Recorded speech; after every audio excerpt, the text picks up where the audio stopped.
नमस्कार मित्रों, मैं हूं डॉक्टर हरिनिवास। चैनल है संस्कृत साहित्य एवं संस्कृति और इस समय चल रहा है हितोपदेश।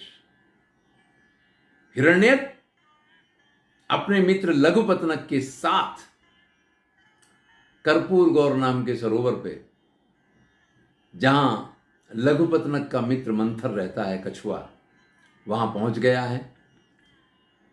उस मंथर ने लघुपतनक के साथ साथ मूषक राज हिरण्यक का भी बड़ा अच्छा स्वागत किया है।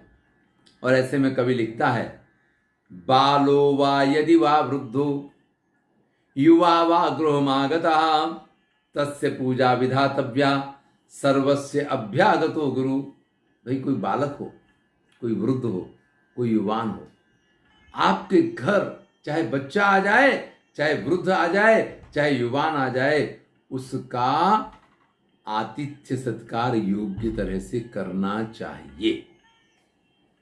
क्योंकि जो अतिथि होता है वो सबके लिए गुरु समान होता है। आप ये नहीं सोच सकते हैं ये तो छोटा सा बालक है, इसका क्या आतिथ्य सत्कार करना।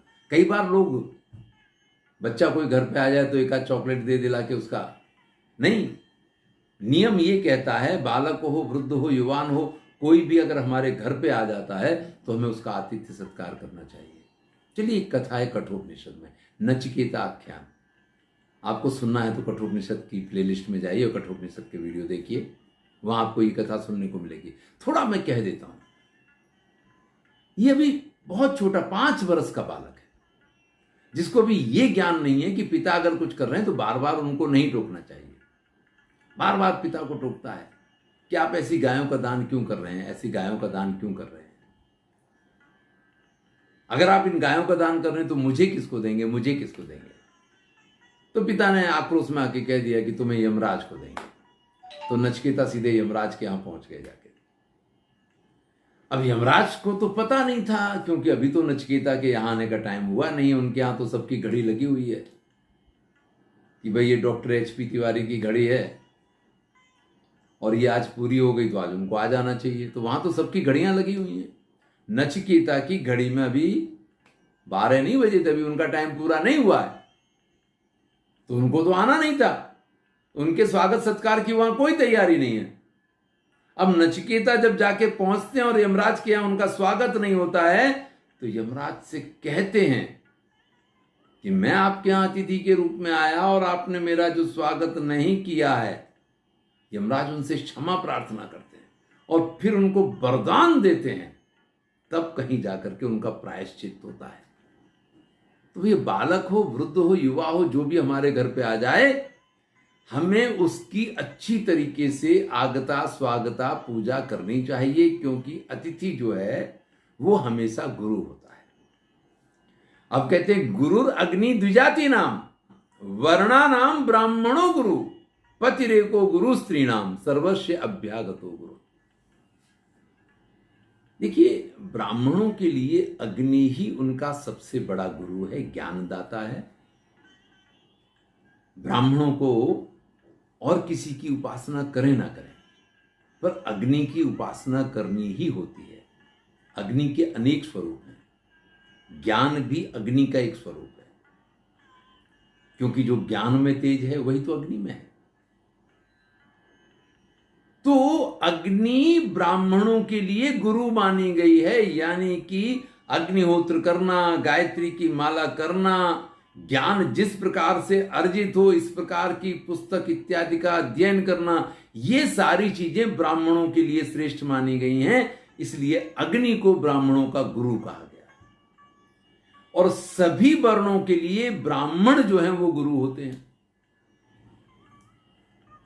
भाई, आजकल तो वर्ण व्यवस्था पे कोई विश्वास नहीं करता है, लेकिन होता वही है। अगर ऑफिस में आपको कोई काम करना है तो आपको अपने क्लास 1 ऑफिसर से पूछना पड़ेगा कि ये काम ऐसे कर लें, और उसकी मंजूरी तो लेनी पड़ेगी।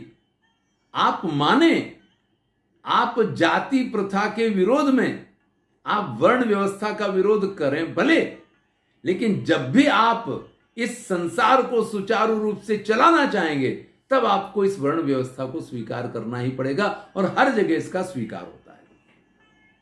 हर क्लास 1 ऑफिसर क्लास 2, 3 और 4 के लिए मार्गदर्शक होता है, उससे पूछा जाता है, उसको गुरु मानना पड़ता है। राजी राजी मानो, नहीं गैर राजी मानना पड़ेगा, उसकी आज्ञा के बिना आप काम नहीं कर सकते। स्त्रियों के लिए कहते हैं पति रेको गुरु स्त्री नाम की, स्त्रियों के लिए पति ही एकमात्र उनका गुरु होता है। अब ये एक स्वाभाविक प्रक्रिया है। कोई भी स्त्री विवाह के लिए ये चाहती है कि उसका पति उससे अधिक श्रेष्ठ हो। अब वो श्रेष्ठता किसी भी क्षेत्र में हो सकती है। सभी क्षेत्र में श्रेष्ठ हो तो ऐसा भाई बिल्कुल हीरे जैसा, सोने जैसा, या हीरे सोने से मढ़ा हुआ श्रेष्ठ वर मिल जाए तो उससे तो अच्छी कोई बात ही नहीं हो सकती है। लेकिन सभी क्षेत्र में ना हो तो किसी ना किसी क्षेत्र में, अंत में और कुछ ना हो तो कम से कम आयु में तो उससे बड़ा होना ही चाहिए। ये अपेक्षा हर स्त्री रखती है। और आपने देखा होगा, दोनों बाइक पे चले जा रहे हों, दोनों कार में चले जा रहे हों, अचानक किसी जगह कोई भीड़ दिखाई देगी तो पुरुष ये स्त्री से नहीं पूछेगा यहां क्या हुआ, लेकिन स्त्री उस पुरुष से जरूर पूछेगी ये आगे हुआ क्या, इतनी भीड़ क्यों लगी हुई है। पुरुष ये बात नहीं पूछे लेकिन स्त्री पूछेगी। तो ये जो होता है, स्त्री हमेशा ये मानती है कि पुरुष उससे श्रेष्ठ होना चाहिए। अब ये संबंध पति के साथ जब है, उसको श्रेष्ठ मान लिया, तो यहां ये कहा गया कि आप उसी को श्रेष्ठ मान के और उसी की बात को स्वीकार करें। घर में लड़ाई झगड़े टंटे नहीं होंगे। और जिस दिन ऐसा नहीं होता है उसी दिन से सारी कहानियां शुरू होती हैं, सारे झगड़े वहीं से शुरू होते हैं, जब अपने वर्चस्व की लड़ाई शुरू होती है, जब दोनों ये मानते हैं कि मैं श्रेष्ठ हूं, मैं श्रेष्ठ हूं। आजकल यही सबसे बड़ी समस्या है और इसी के कारण सबसे ज्यादा घरों में क्लेश कलह और टूटना होता है। लेकिन अतिथि के लिए अंतिम पद में कहते हैं सर्वस्य अभ्यागतो गुरु। भैया चाहे वो ब्राह्मण हो, चाहे किसी भी वर्ण का हो, चाहे वो स्त्री हो, अगर घर पे अतिथि आ गया है तो अतिथि को सबका गुरु माना गया है। यानी अतिथि की पूजा सभी को करनी चाहिए, अतिथि का आदर सत्कार सबको करना चाहिए। वायसो अवदत सखे मंथर। अब वो लघुपतनक जो है अपने मित्र मंथर के साथ इन हिरण्यक का परिचय करवाना जरूरी है ना। आप किसी के घर जाएं, आपके साथ आपका कोई नया मित्र गया हो, पुराना मित्र उसको ना पहचानता हो तो उसके साथ परिचय तो करवाना पड़ेगा। तो अब वो लघुपतनक जो है मंथर से हिरण्यक का परिचय करवा रहा है। तो कहता है सखे मंथर, हे मित्र मंथर, सविशेष पूजा अस्मयी विधेहि। इनकी खूब अच्छी तरीके से आगत स्वागत करो। भाई इनकी पूजा बहुत अच्छे ढंग से करनी चाहिए आपको। यतोयम पुण्य कर्मणा धुरीण कारुण्य रत्नाकरो हिरण्यक नामा मूषिक राजा। ये हिरण्यक नाम के मूषक राज हैं, चूहों के राजा हैं। हिरण्यक इनका नाम है। कैसे हैं? पुण्य कर्मणा, पुण्य कर्म करने वाले हैं। ना ना ना, पुण्य कर्मणा धुरीण, पुण्य कर्म करने वालों में सबसे धुर अग्रसर हैं। कारुण्य रत्ना करो, और करुणा की तो ये प्रतिमूर्ति है। नहीं, करुणा के ये समुद्र हैं, प्रतिमूर्ति नहीं, करुणा के तो ये समुद्र हैं। अब देखिए, अपने किसी मित्र के सामने अपने किसी अन्य मित्र की इतनी प्रशंसा करना, ये एक विशेष चीज हुआ करती है। तो यहां हिरण्यक का परिचय करवाते हुए लघुपतनक कहता है मंत्र से कि भैया इनकी खूब अच्छी तरीके से स्वागत सत्कार करो, पूजा करो, क्योंकि ये पुण्य कर्म करने वालों में सबसे श्रेष्ठ हैं और करुणा के ये सागर हैं। हिरण्यक इनका नाम है, ये मूषक राज है। एतस्य गुण स्तुतिम जिह्वा सहस्र द्वयेनापि सर्पराजो न कदाचित कर्तु कथयितुम समर्थास्या। हमारे यहां कहते शेषनाग को 1000 फण है और सर्प द्विजीव होता है, 2 जीभ वाला होता है। यानी 1000 सर्प वाले शेष नाग की 2-2 जीभ यानी 2000 जीभ। इन मूषक राज के गुणों की स्तुति करनी हो तो 2000 जीभ वाले सर्पराज स्वयं शेष नाग भी इनका वर्णन करने बैठे तो नहीं कर सकते, असमर्थ रहेंगे। इतना गुणवान है हमारा ये मित्र। हिरण्यक की प्रशंसा यहां पे लघुपतनक कर रहा है और वो ये कहता है कि इनके गुणों की चर्चा अगर मैं करने बैठूं तो संभव ही नहीं है। अरे स्वयं शेषनाग जिनके 2000 जीव हैं, वो भी अगर इनके गुणों का वर्णन करना चाहें तो भी समर्थ नहीं होंगे। इत्युक्त्वा चित्रग्रीव उपाख्यानम वर्णितवान। इतना कहने के बाद उस हिरण्यक और चित्रग्रीव का जो पूरा प्रसंग उस लघुपतनक ने देखा था, मंथर को वो पूरी कथा वो सुनाता है। मंथरा सादरम हिरण्यकम संपूज्य आह।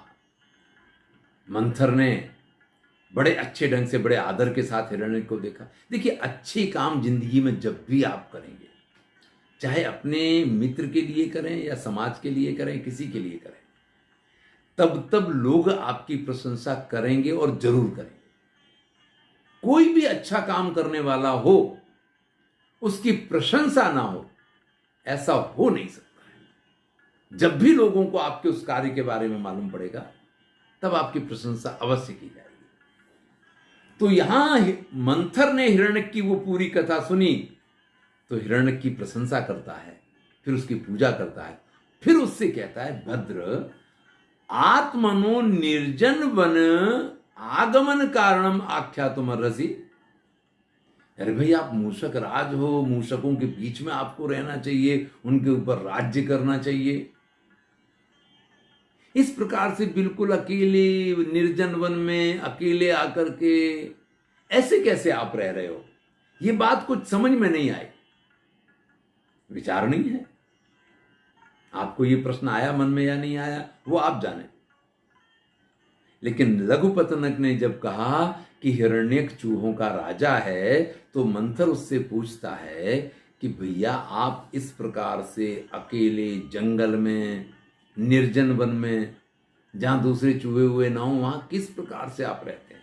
और वो रहने का कोई कारण तो होगा। भाई, जो राजा है अपने राज्य का परित्याग करके कहीं और रह रहा हो तो कोई ना कोई विशेष कारण तो होना ही चाहिए उसका।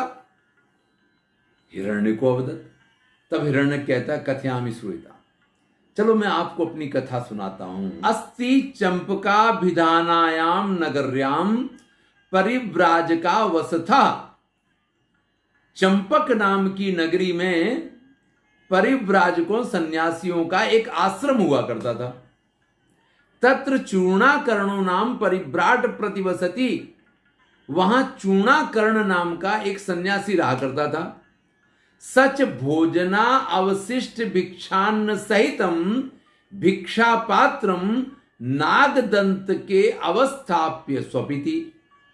वो भिक्षाटन करके जो लाता था, स्वयं अपना खाना पीना पूर्ण करने के बाद जो बचा हुआ भिक्षान्न होता था, उस भिक्षान्न के साथ अपने उस पात्र को नागदंत के, जो घरों में पहले खूंटियां बनती थी ना, उनमें कुछ ना कुछ डिजाइन जरूर होती थी।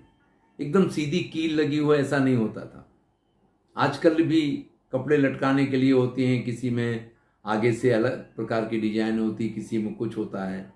इवन जो कील होती है उसमें भी आगे एक सिर जैसा, माथा जैसा बना होता है। तो वो चूर्णाकर्ण अपने भिक्षा पात्र में जो भिक्षा बच जाती थी उसके साथ उसको उस खूंटी पे टांग दिया करता था,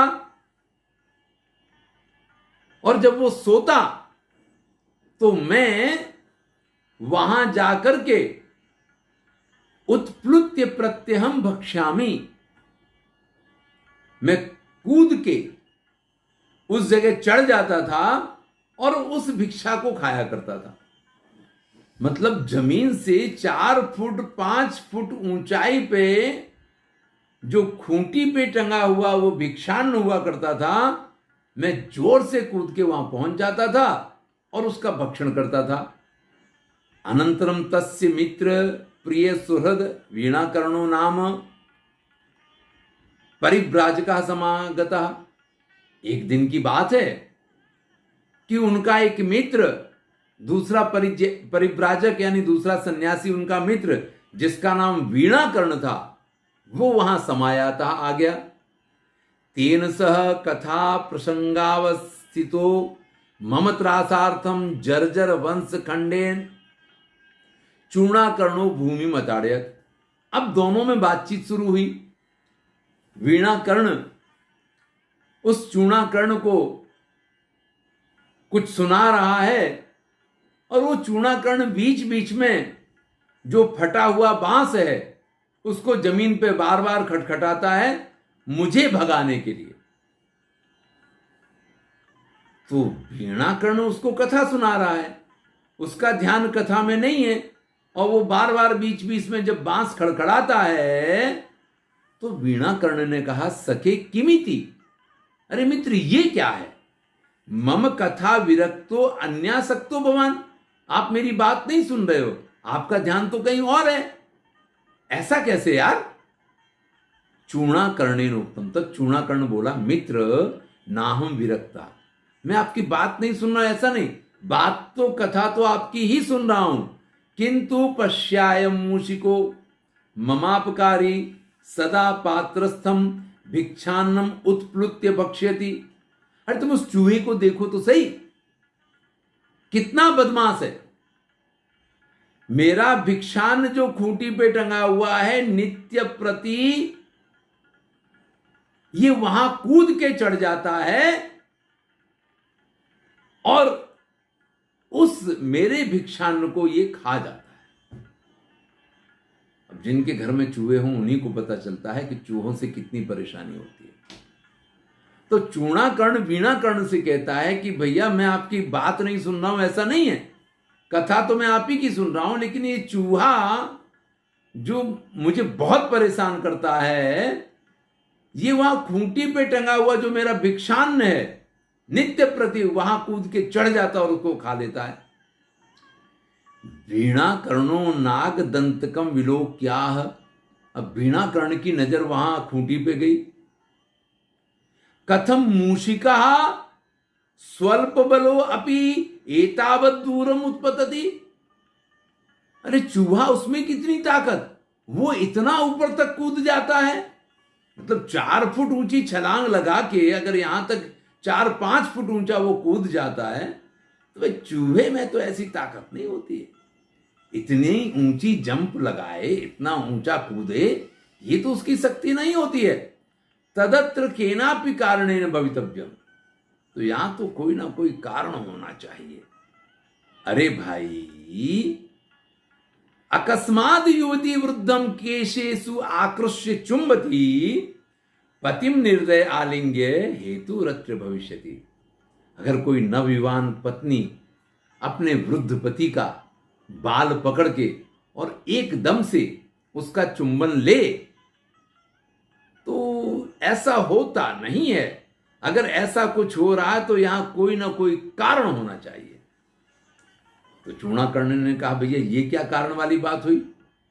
तो वीणाकर्ण उस कथा को सुनाता है। अगले वीडियो में हम इस कथा को सुनेंगे। धन्यवाद। मैं हूं डॉक्टर हरिनिवास और आप आनंद ले रहे हैं हितोपदेश का।